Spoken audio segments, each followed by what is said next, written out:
Hi friends, welcome to TNPSC லட்சிய விதைகள் channel. இன்னைக்கு இந்த வீடியோவில் நம்ம என்ன பார்க்க போகிறோம் அப்படின்னா பாலிட்டி ப்ரீவியஸ் இயர் கொஸ்டின் தான் பார்க்க போகிறோம். என்ன டாபிக் அப்படின்னா இந்தியாவில் நீதித்துறை அப்படிங்கிற அந்த ஒரு டாபிக் தான் பார்க்க போகிறோம். ஓகேங்களா, இந்த டாபிக் பார்த்தீங்க அப்படின்னா 2012 இருந்து 2023 வரைக்கும் டிஎன்பிஎஸ்சியில் கேட்ட கொஸ்டின்ஸ் எல்லாமே நம்ம தொகுத்து கொடுத்துருக்கோம். ஓகேங்களா, 98 கொஸ்டின்ஸ் வருது. அதனால் இரண்டு பார்ட்டுகளாக போகிறதா சொல்லியிருந்தோம். ஃபஸ்ட்டு பார்ட்டில் 50 கொஸ்டினும் இந்த செகண்ட் பார்ட்டில் 48 கொஸ்டினும் நம்ம போடுவோம். ஓகேங்களா, ஃபஸ்ட்டு பார்ட் கம்ப்ளீட் பண்ணியாச்சு. யாரும் பார்க்கல அப்படின்னா பாருங்கள், அதோட லிங்க் நான் டிஸ்கிரிப்ஷனில் தரேன். ஓகேங்களா, இந்த செகண்ட் பார்ட்டில் 48 கொஸ்டின்ஸ் பார்க்க போகிறோம். ஓகேங்களா, ஓகே. அதற்கு முன்னாடி பார்த்தீங்க அப்படின்னா 19 டாபிக் இந்த பாலிட்டி ப்ரீவியஸ் இயர் நம்ம போட்டிருக்கோம். சட்டமன்றம், நாடாளுமன்றம், அப்புறம் உள்ளாட்சி அரசாங்கங்கள், அவசர நிலை பிரகடனம், மத்திய அரசு, மாநில அரசு, குடியுரிமை, இந்த மாதிரி 19 டாபிக் போட்டிருக்கோம். யாரும் பார்க்கல அப்படின்னா பாருங்கள், அதோட லிங்க் நான் டிஸ்கிரிப்ஷன்லேயும் தரேன். தனி பிளேலிஸ்ட்டு இருக்கும், நீங்கள் போய் செக் பண்ணி பாருங்கள். ஓகேங்களா, ஓகே. எதற்காக இந்த ப்ரீவியஸ் இயர் கொஸ்டின்ஸ்லாம் நம்ம பார்க்குறோம் அப்படின்னா 20 to 30% டிஎன்பிசியில் பார்த்தீங்க அப்படின்னா 20 to 30% ப்ரீவியஸ் இயர் கொஸ்டின்ஸ் அப்படியே கட்டாயமாக இடம்பெறும். ஏன்னா ஆப்ஷன் முதற்கொண்டு மாற்றாமல் அப்படியே கேட்பாங்க. அது மட்டும் இல்லாமல் இந்த பாலிட்டிலாம் பார்த்தீங்க அப்படின்னா ப்ரீவியஸ் இயர் கொஸ்டின் முக்கியமான ரோல் ப்ளே பண்ணும். ஓகேங்களா, ஒரு 10 கொஸ்டின்ஸ் கேட்குறாங்கன்னு வச்சுக்கோங்களேன். உதாரணமாக 8 to 9 கொஸ்டின் பார்த்தீங்கன்னா ப்ரீவியஸ் இயர் கொஸ்டின்ஸ் அப்படியே இடம்பெறும். ஓகேங்களா, நான் கட்டாயமாக சொல்லுவேன், நீங்கள் ப்ரீவியஸ் இயர் கொஸ்டின் மட்டுமே பாலிட்டிக்கு பார்த்துட்டு போனீங்கன்னா உங்களால் அதிக மதிப்பெண்களை ஸ்கோர் பண்ண முடியும். ஓகேங்களா, மற்ற டாப்பிக்கை விடவும் பாலிட்டியில் அப்படியே ப்ரீவியஸ் இயர் கேட்பாங்க. ஓகேங்களா, அந்த ஒரு நோக்கம் தான் நம்ம ப்ரீவியஸ் இயர் தொகுத்து கொடுக்கறது. ஓகேங்களா, ஓகே. 51 கொஸ்டின் பார்ப்போம். 50 கொஸ்டின்ஸ் நம்ம பார்ட் 1ல் கம்ப்ளீட் பண்ணிட்டோம். ஓகே, அதாவது இந்திய உச்ச நீதிமன்றத்தின் முதல் பெண் நீதிபதி யார் அப்படின்னா ஆப்ஷன் பி, பாத்திமா பீவி அவர்கள். ஓகே. 52 கொஸ்டின், இந்தியாவின் 42வது தலைமை நீதிபதி யார் அப்படின்னா ஆப்ஷன் பி, ஹச்எல் தத்து அவர்கள் தான் 42வது தலைமை நீதிபதி. ஓகே. 43வது தலைமை நீதிபதி யார் அப்படின்னா சிசி தாகூர் அவர்கள் தான் 43வது தலைமை நீதிபதி. ஓகேங்களா, ஓகே.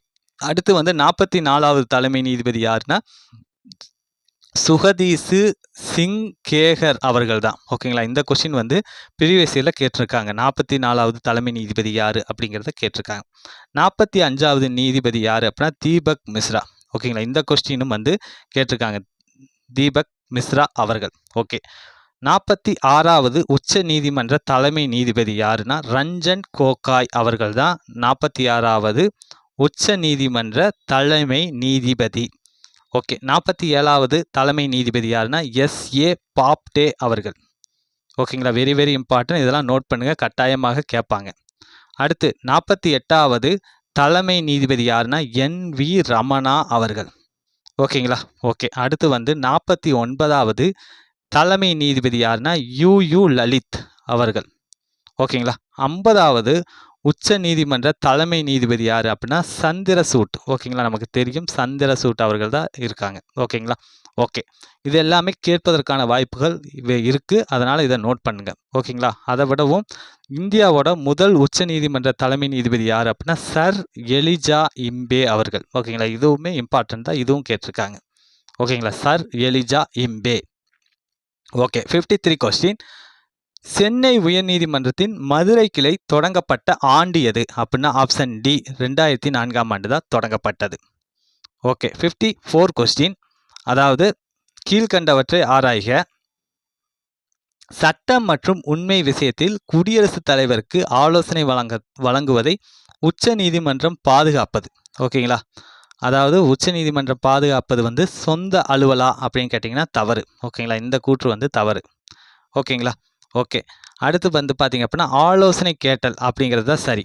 அதாவது பார்த்தீங்க அப்படின்னா ஒரு சட்ட சிக்கல் ஏற்படுது அப்படிங்கிற பட்சத்தில் குடியரசுத் தலைவர் என்ன பண்ணுவார் அப்படின்னா உச்ச நீதிமன்றத்தில் ஆலோசனை கேட்பார். உச்ச நீதிமன்றமும் கட்டாயமாக ஆலோசனைகள் கொடுக்கும். ஓகேங்களா, ஓகே.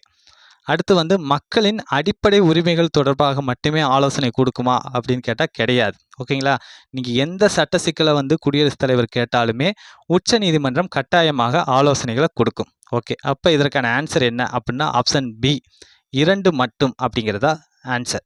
ஓகே. 55 கொஸ்டின், டெல்லி உயர்நீதிமன்றத்தின் முதல் பெண் தலைமை நீதிபதி யார் அப்படின்னா ஆப்ஷன் ஏ, கோர்லா ரோஹிணி அவர்கள். ஓகே. 56 கொஸ்டின், பின் வருவனவற்றில் உயர்நீதிமன்ற நீதிபதிகளின் ஓய்வு பெறும் வயது 62 65 வரை உயர்த்திய சட்ட திருத்தம் எது அப்படின்னா ஆப்ஷன் ஏ 104வது சட்ட திருத்தம். அதுதான். ஓகே. 57 கொஸ்டின். இந்தியாவின் தலைமை நீதிபதிகளை வரிசைப்படுத்துக அப்படிங்கிறது. இதற்கான ஆன்சர் என்ன அப்படின்னு பார்த்தீங்க அப்படின்னா ஆப்ஷன் பி 1 3 2 4 அதுதான் இதற்கான ஆன்சர். அதாவது இந்தியாவோட 36வது தலைமை நீதிபதி யாருன்னா யோகேஷ் குமார் சபர்வால் அவர்கள். ஓகே. 37வது நீதிபதி யாரு அப்படின்னா கேஜி பாலகிருஷ்ணன் அவர்கள். இவர் தான் முதல்ல பட்டியல் இனத்தவர்ல தலைமை நீதிபதியாக இருந்தவர். ஓகேங்களா, கேஜி பாலகிருஷ்ணன் அவர்கள். ஓகே. அடுத்து 38வது தலைமை நீதிபதி யாரு அப்படின்னா சரோஸ் ஹோமி கபாடியா அவர்கள். அடுத்து 39வது தலைமை நீதிபதி யாருன்னா அல் டமாஸ் கபீர் அவர்கள். ஓகேங்களா. ஓகே. இந்த மாதிரி நீதிபதிகளையும் கேட்குறாங்க, இதையும் பார்த்து வச்சுக்கோங்க, இம்பார்ட்டன்ட். ஓகே. 58 கொஸ்டின். இந்தியாவின் மிக உயர்ந்த மற்றும் இறுதியான நீதித்துறை எது அப்படின்னா நமக்கு எல்லாருக்குமே தெரிஞ்சது தான் ஆப்ஷன் சி உச்ச நீதிமன்றம் தான். ஓகேங்களா. ஓகே. அடுத்து 59 கொஸ்டின். டேஸுக்கு இடையே பிரச்சனைகளுக்கு தீர்வு காண்பதற்கான ஒரு செயல்முறை நீதிமன்ற அமைப்பு வழங்குகிறது அப்படின்னா ஆப்ஷன் டி மேற்கண்ட அனைத்தும். அதாவது பார்த்தீங்க அப்படின்னா 2 மாநிலங்களுக்கிடையே பிரச்சனை ஏற்பட்டாலுமே உச்ச நீதிமன்ற தலையிடும். குடிமக்களுக்கும் அரசாங்கங்களுக்கும் ஏதோ ஒரு பிரச்சனை ஏற்படுது அப்படிங்கிற பட்சத்தில் அப்பயுமே நீதிமன்றம் தலையிட்டு அந்த பிரச்சனைகளை தீர்க்கும். ஓகே. 60 கொஸ்டின். கீழ்கண்ட எந்த அதிகார வரம்பின் மூலம் இரு மாநிலங்களுக்கிடையேயான பிரச்சனைகளுக்கு உச்ச நீதிமன்றம் தீர்க்க வழிவகை செய்கிறது அப்படின்னா ஆப்ஷன் ஏ முதன்மை அதிகார வரம்பு. ஓகேங்களா. ஒரு 2 மாநிலம் இருக்குது, அதற்கிடையில் பிரச்சனை ஏற்படுது. உதாரணமாக தமிழ்நாடு கர்நாடகா நதிநீர் பிரச்சனையே வச்சுக்கோங்களேன். அப்போ அந்த மாநிலங்களுக்கு இடையான பிரச்சனை ஏற்படுது. அப்போ உச்ச நீதிமன்றம் எந்த அதிகாரத்தை பயன்படுத்தி அதுக்கு தீர்வு கொடுக்கும் அப்படின்னா முதன்மை அதிகார வரம்பை பயன்படுத்தி தான். ஓகே. 61 கொஸ்டின்.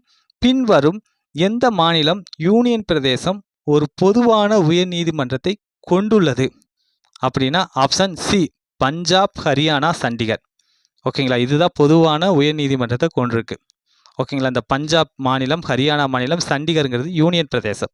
ஓகேங்களா. இந்த சண்டிகரில் இருக்கக்கூடிய உயர் நீதிமன்றம் தான் பஞ்சாப், ஹரியானா, சண்டிகர் 3க்குமே பொதுவான உயர் நீதிமன்றமாக இருக்குது.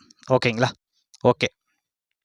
நெக்ஸ்ட்டு பார்த்தீங்க அப்படின்னா பொதுநல வழக்கு முறை இந்தியாவில் டேஸால் அறிமுகப்படுத்தப்பட்டுள்ளது அப்படின்னா ஆப்ஷன் ஏ உச்ச நீதிமன்றத்தால் தான் பொதுநல வழக்கு இந்தியாவில் அறிமுகப்படுத்தப்பட்டுள்ளது. இந்த பொதுநல வழக்கு அப்படின்னா என்னென்னா பொதுமக்கள் நலம் கருதி எந்த ஒரு தனிநபரும் என்ன பண்ணலாம் அப்படின்னா நீதிமன்றத்தை நாடி மனு அளிக்க முடியும். அதுதான் பொதுநல வழக்கு அப்படிங்கிறது. ஓகேங்களா. ஓகே. இந்த பொதுநல வழக்கு பார்த்தீங்க அப்படின்னா ஆர்டிகல் 32 படி உச்ச நீதிமன்றத்தில் நம்ம ஃபைல் பண்ணலாம். ஆர்டிகல் 226 படி உயர் நீதிமன்றத்தில் என்ன பண்ணலாம் அப்படின்னா ஃபைல் பண்ணலாம். ஓகே. அதற்கடுத்து குற்றவியல் நடைமுறை சட்டம் 133 படி நடுவர் நீதிமன்றத்தில் என்ன பண்ணலாம் அப்படின்னா பொதுநல வழக்கு நம்ம ஃபைல் பண்ணலாம். ஓகேங்களா. ஓகே. இதெல்லாம் எக்ஸ்ட்ரா டீட்டெயில்ஸ் நோட் பண்ணிக்கிங்க. ஓகே. 63 கொஸ்டின்.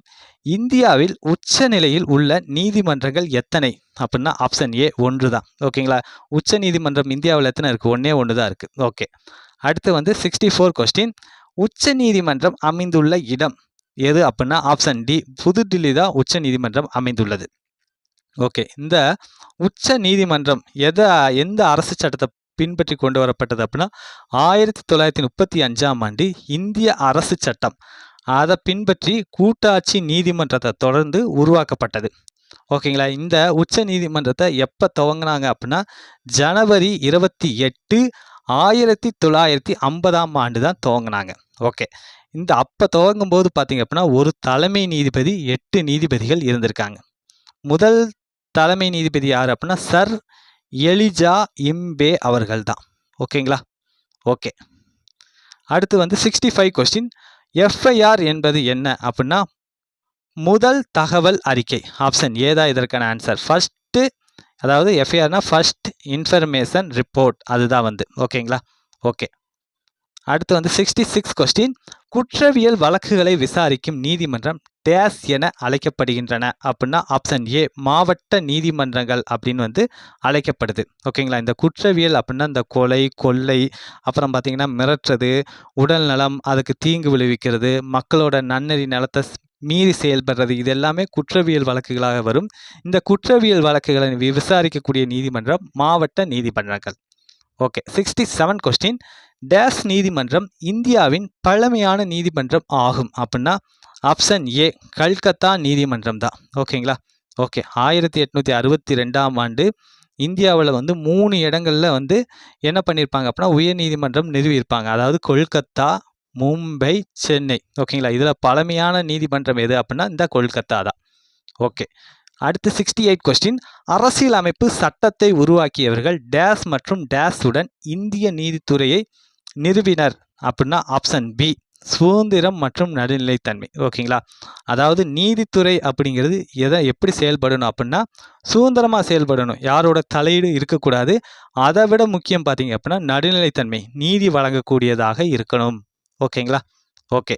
அடுத்து வந்து 69 கொஸ்டின், புகழ்பெற்ற பிரெஞ்சு தத்துவஞானியான டேஸ் ஒரு சுதந்திரமான நீதித்துறை என்ற கருத்தை முன்மொழிந்தார் அப்படின்னா சுதந்திரமான நீதித்துறை அப்படிங்கிற அந்த கருத்தை முன்மொழிஞ்சவர் யார் அப்படின்னா ஆப்ஷன் சி மாண்டெஸ்கியூ அவர்கள் தான்.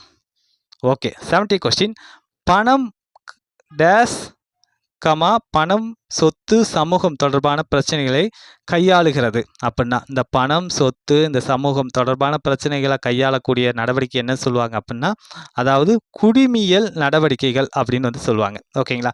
குற்றவியல் நடவடிக்கைன்னு நம்ம பார்த்தோம், கொலை, கொள்ளை, மிரட்டுறது, உடல்நல பாதுகாப்பு, மக்களோட நன்னெறி நலத்தை மீறி செயல்படுறது, இதெல்லாமே குற்றவியல் நடவடிக்கைகளை வந்துடும்.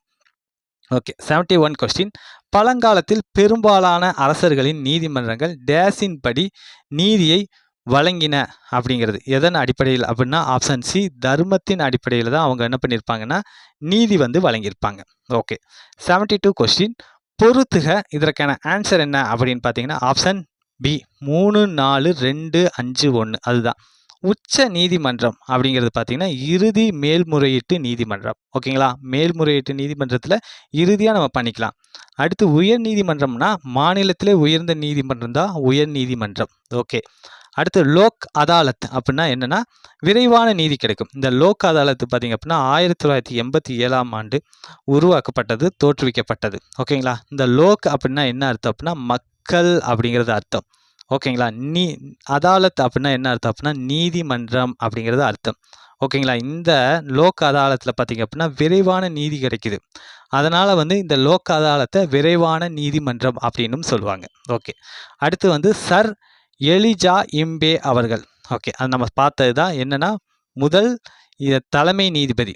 ஓகேங்களா. உச்ச நீதிமன்றத்தோட முதல் தலைமை நீதிபதி சர் எலிஜா இம்பே அவர்கள். ஓகே. ஸ்மிருதி அப்படின்னா சமூக கடமைகளை குறிக்கும்.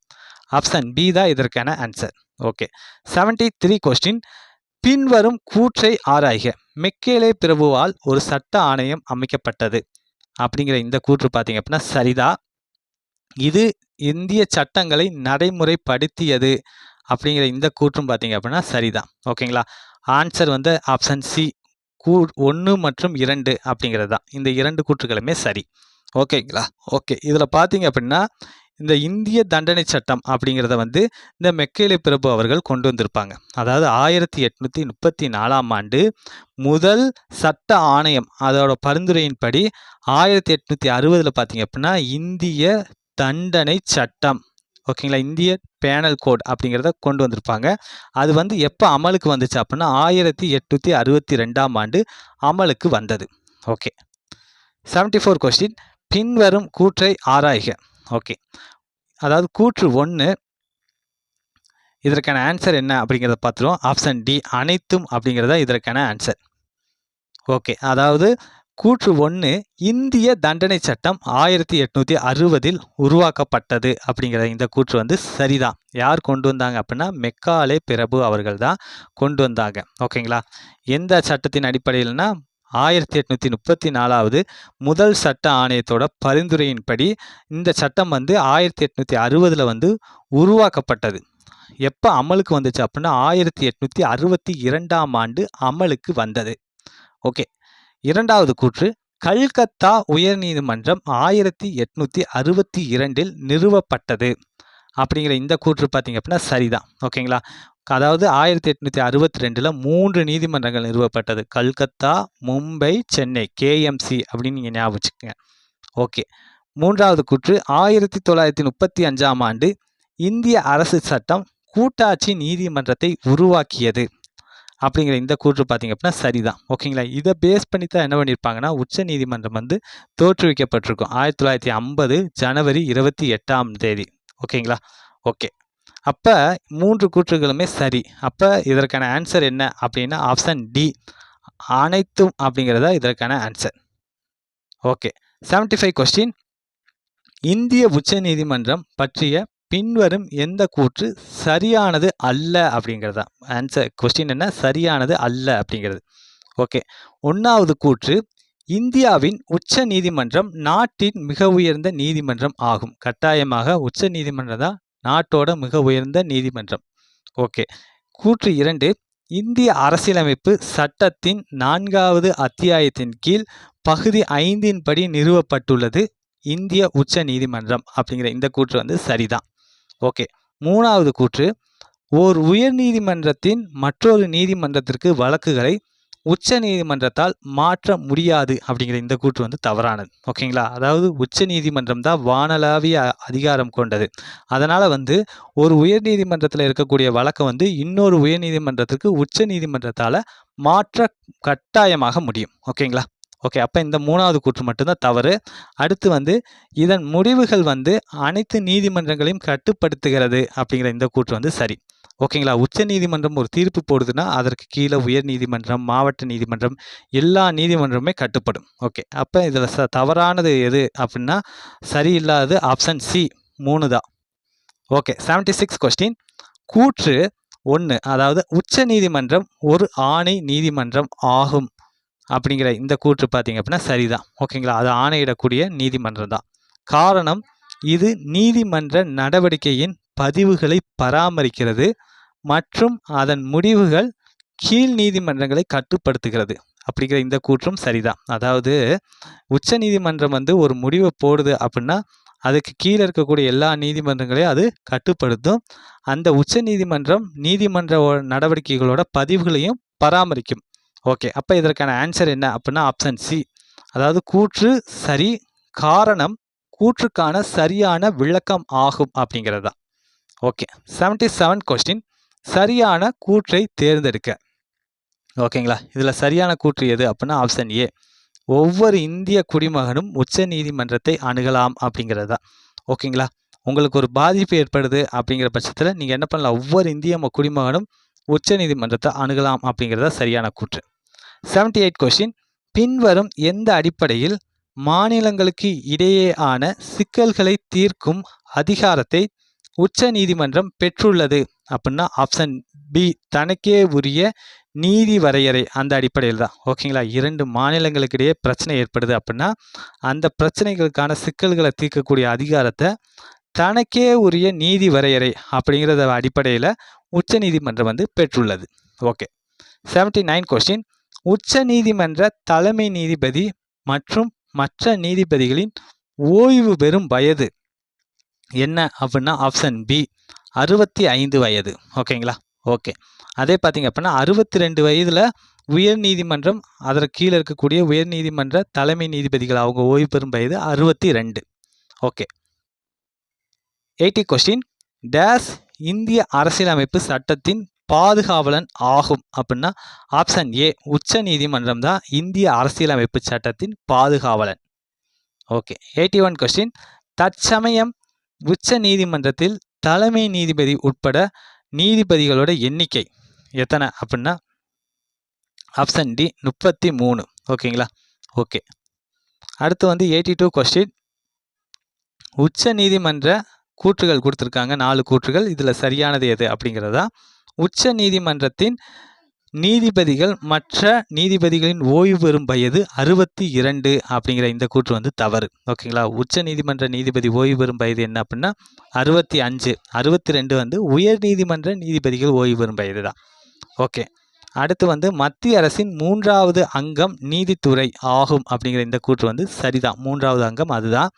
அடுத்து 3வது கூற்று அடிப்படை உரிமைகள் தொடர்பான வழக்குகள் உச்ச நீதிமன்றத்தின் மேல்முறையீட்டு அதிகாரங்களுக்கு உட்பட்டது அப்படிங்கிற இந்த கூற்று வந்து தவறானது.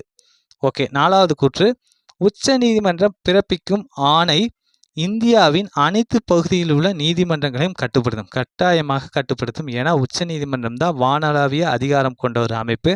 அது போடக்கூடிய ஆணைகள் பார்த்தீங்க அப்படின்னா இந்தியாவில் அனைத்து பகுதியில் இருக்கக்கூடிய நீதிமன்றங்களை கட்டுப்படுத்தும். அப்போ இதில் சரியானது என்ன அப்படின்னா ஆப்ஷன் ஏ கூற்று 2 மற்றும் 4 அதுதான் இதில் வந்து சரியானது. ஓகேங்களா? ஓகே. அடுத்து வந்து 83 கொஸ்டின் இந்தியாவில் முதலில் உயர் நீதிமன்றங்கள் தொடங்கப்பட்ட இடங்கள் எது அப்படின்னா ஆப்ஷன் ஏ கொல்கத்தா, மும்பை, சென்னை. நம்ம ஷார்ட்கட்டாக சொல்லியிருந்தோம் கேஎம்சி அப்படின்னு சொல்லியிருந்தோம். ஓகேங்களா? இந்த ஆண்டு 1862ஆம் ஆண்டு. ஓகே. 84 கொஸ்டின் கீழ்காணும் எந்த மாநிலங்கள் பொதுவான உயர் நீதிமன்றத்தை பெற்றுள்ளன அப்படின்னா ஆப்ஷன் சி பஞ்சாப், ஹரியானா. ஓகேங்களா? பஞ்சாப், ஹரியானா தான் பொதுவான உயர் நீதிமன்றத்தை பெற்றிருக்கு. எந்த இடம் அப்படின்னா சண்டிகர். ஓகேங்களா? சண்டிகரில் தான் பஞ்சாப், ஹரியானா, சண்டிகர் இந்த 3 இடங்களுக்குமே பொதுவான உயர் நீதிமன்றம் அங்கே தான் இருக்குது. ஓகேங்களா? ஓகே. நெக்ஸ்ட்டு பார்த்தீங்க அப்படின்னா அது மட்டும் இல்லாமல் இதற்கு முன்னாடி பார்த்தீங்கன்னா அஸ்ஸாம், நாகாலாந்து. ஓகேங்களா? அஸ்ஸாம், நாகாலாந்து, மிசோரம், அருணாச்சல பிரதேசம் இந்த 4 மாநிலங்களுக்கு பொதுவான நீதிமன்றம் எங்கே இருக்கா அப்படின்னா அதாவது அருணாச்சல பிரதேசம், மிசோரம் இந்த 4 மாநிலங்களுக்குமே பொதுவான நீதிமன்றம் எங்கே இருக்குது அப்படின்னா கவுஹாத்தி. ஓகேங்களா? ஓகே. பஞ்சாப், ஹரியானாவுக்கு எங்கன்னா சண்டிகர், அஸ்ஸாம், நாகாலாந்து, அருணாச்சல பிரதேசம், மிசோரம் ஆகிய பகுதிகளில் பார்த்தீங்க அப்படின்னா பொதுவான நீதிமன்றம் கவுஹாத்தியில் இருக்கும். ஓகேங்களா? ஓகே. அது மட்டும் இல்லாமல் டெல்லி வந்து உயர் மாநிலமாக இல்லாத போதுமே என்ன இருக்குது டெல்லியில் வந்து உயர் நீதிமன்றம் இருக்குது. ஓகே. மொத்தம் இந்தியாவில் எத்தனை உயர் நீதிமன்றங்கள் இருக்குது அப்படின்னா 25 உயர் நீதிமன்றங்கள் இருக்குது. இம்பார்ட்டன்ட் நோட் பண்ணுங்கள். ஓகே.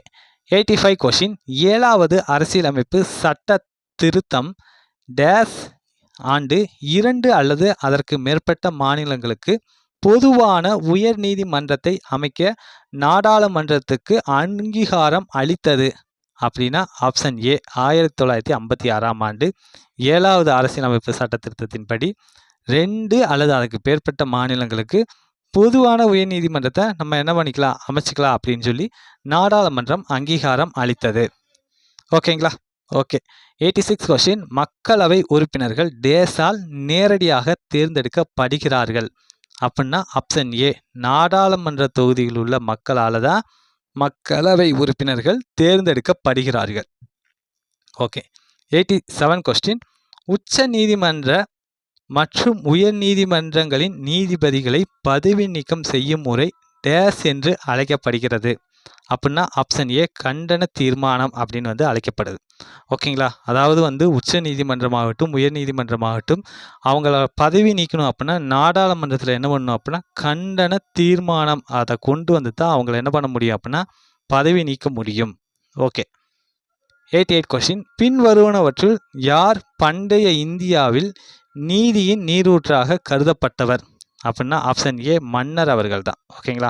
அப்போலாம் பார்த்தீங்கன்னா பண்டைய இந்தியாவில் வந்து நீதியோட ஹெட்டாக யார் இருப்பாங்கன்னா மன்னர்கள், அரசர்கள் தான் இருப்பாங்க.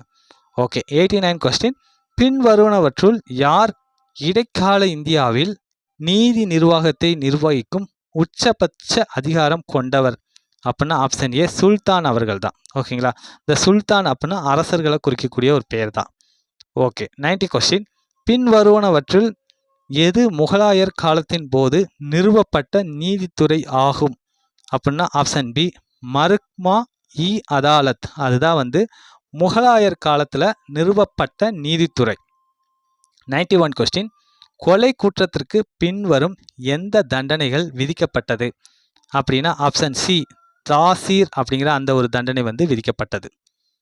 ஓகே. 92 கொஸ்டின் எந்த சாசனம் பம்பாயின் மீது நீதித்துறை அதிகாரம் செலுத்த கிழக்கிந்திய கம்பெனிக்கு அதிகாரம் அளித்தது அப்படின்னா ஆப்ஷன் சி 1688 சாசன சட்டம் தான். அந்த சட்டம் தான் என்ன பண்ணுது அப்படின்னா பம்பாயின் மீது நீதித்துறை அதிகாரம் செலுத்த கிழக்கிந்திய கம்பெனிக்கு வந்து அதிகாரம் அளித்தது. Okay, 93 question. எந்த சாசனம் மதராஸ் மாநகராட்சியில் மட்டும் மேயர் நீதிமன்றம் உருவாக காரணமாக இருந்தது அப்படின்னா ஆப்ஷன் ஏ 1687 ஆண்டு சாசன சட்டம் தான். Okay, 94 question. கல்கத்தாவில் உள்ள உச்ச நீதிமன்றத்திற்கு அமைக்க கீழ்கண்டவற்றில் எது மன்னருக்கு அதிகாரம் அளித்தது அப்படின்னா ஆப்ஷன் பி 1773 ஆண்டு சாசன சட்டம் தான் கல்கத்தாவில் உச்ச நீதிமன்றத்தை அமைக்க மன்னருக்கு வந்து அதிகாரம் அளித்தது. Okay, 95 question. எந்த ஆண்டு கூட்டாட்சி நீதிமன்றம் தொடங்கி வைக்கப்பட்டது அப்படின்னா ஆப்ஷன் ஏ 1937 ஆண்டு. அப்போ கூட்டாட்சி நீதிமன்றம் தொடங்கும் போது ஒரு தலைமை நீதிபதி 6 நீதிபதிகள் மொத்தம் இருந்தாங்க. ஓகேங்களா. இந்திய அரசு சட்டம் எப்போன்னா 1935. அதை பேஸ் பண்ணி 1937 ஆண்டு கூட்டாட்சி நீதிமன்றம் உருவாக்கப்பட்டது. அப்போ ஒரு தலைமை நீதிபதி 6 நீதிபதிகள் அப்போ இருக்கிறாங்க. Okay, 96 question. கீழ்கண்டவற்றில் எந்த கோட்பாடு மாறி வரும் காலங்களையும் சட்டத்தின் நோக்கங்களையும் கணக்கில் எடுத்துக்கொள்கின்றது அப்படின்னா ஆப்ஷன் பி நீதித்துறை செயல்பாட்டு முறை. அதுதான். ஓகேங்களா. ஓகே, இந்த நீதித்துறை செயல்பாட்டு முறை அப்படிங்கிற அந்த வார்த்தையை கொண்டு வந்தவர் யார் அப்படின்னா 1947 ஆண்டு அமெரிக்கா நாட்டை சேர்ந்தவர் தான். ஓகேங்களா. அவர் பேர் என்னன்னா ஆர்தர், நோட் பண்ணுங்க, important, Arthur Schlesinger junior. ஓகேங்களா. ஆர்தர் சன் சிங்கர் ஜூனியர் அவர்கள் தான் இந்த நீதித்துறை செயல்பாட்டு முறை அப்படிங்கிற அந்த வார்த்தையை வந்து முதல்ல பயன்படுத்துகிறாரு. அது என்ன கட்டுரை அப்படின்னா உச்ச நீதிமன்றம் 1947 அப்படிங்கிற அந்த ஒரு கட்டுரையில் தான் இந்த நீதித்துறை செயல்பாட்டு முறை அப்படிங்கிற அந்த ஒரு சொற்றொடரை வந்து சர் ஆர்தர் ஜூனியர் சிங்கர் அவர்கள் வந்து பயன்படுத்துகிறாரு. இவர் எந்த நாட்டை சேர்ந்தவர்னா அமெரிக்க நாட்டை சேர்ந்தவர். Okay, 97 question. பின் வருவனவற்றில் இந்தியாவின் ஒரு மாற்று தகராறு முறைமை எது அப்படின்னா ஆப்ஷன் டி லோக் அதாலத். அதுதான். ஓகேங்களா. இந்த லோக் அதாலத் வந்து எந்த ஆண்டு உருவாக்கப்பட்டது அப்படின்னா 1987 ஆண்டு தோற்றுவிக்கப்பட்டது. லோக் அப்படின்னா என்ன அர்த்தம் அப்படின்னா மக்கள் அப்படிங்கிறது அர்த்தம். அதாலத் அப்படின்னா என்ன பொருள் அப்படின்னா நீதிமன்றம் அப்படிங்கிறது பொருள். ஓகேங்களா. மக்களுக்கான நீதிமன்றம் அப்படிங்கிறது தான். ஓகேங்களா. இந்த லோக் அதாலத்தோட சிறப்பம்சம் என்ன அப்படின்னா விரைவான நீதியை கொடுக்கக்கூடியதான் இந்த லோக் அதாலத். அதனால் வந்து இந்த லோக் அதாலத்தை என்ன சொல்கிறாங்க அப்படின்னா விரைவு நீதிமன்றம் அப்படின்னு வந்து சொல்கிறாங்க. ஓகேங்களா. Very very important. இந்த லோக் அதாலத் தோற்றுவிக்கப்பட்ட ஆண்டில் ப்ரீவியஸ் இயரில் கேட்டிருக்காங்க. இம்பார்ட்டன்ட். ஓகேங்களா. Okay, 98 question. பின்வருவனவற்றில் உறுப்புகளில் எது உயர் நீதிமன்றத்திற்கு பேராணைகளை பிறப்பிக்க அதிகாரம் அளிக்கிறது அப்படின்னா ஆப்ஷன் ஏ உறுப்பு 226. அதுதான். ஓகேங்களா. ஓகே, அதாவது பார்த்தீங்க அப்படின்னா இந்த நீதி பேராணைகள் வந்து எத்தனை வகைப்படும் அப்படிங்கிறத நம்ம பார்த்த ப்ரீவியஸில் 5 வகைப்படும். இதில் வந்து உயர் நீதிமன்றம் வந்து நீதி பேராணையை பிறப்பிக்க ஆர்டிக்கல் 226. இதே வந்து உச்ச நீதிமன்றம் நீதி பேராணையை பிறப்பிக்க ஆர்டிக்கல் வந்து 32. ஓகேங்களா. ஓகே, நம்ம வந்து கம்ப்ளீட் பண்ணிட்டோம். ஒரு 48 கொஸ்டின் மொத்தமாக வந்து இன்னைக்கு பார்த்துட்டோம். அது மட்டும் இல்லாமல் ஒரு 98 கொஸ்டின் வந்து 2 பார்ட்டாக வந்து நம்ம பார்த்துட்டோம். மீண்டும் அடுத்த வீடியோவில் சந்திப்போம். தேங்க்யூ.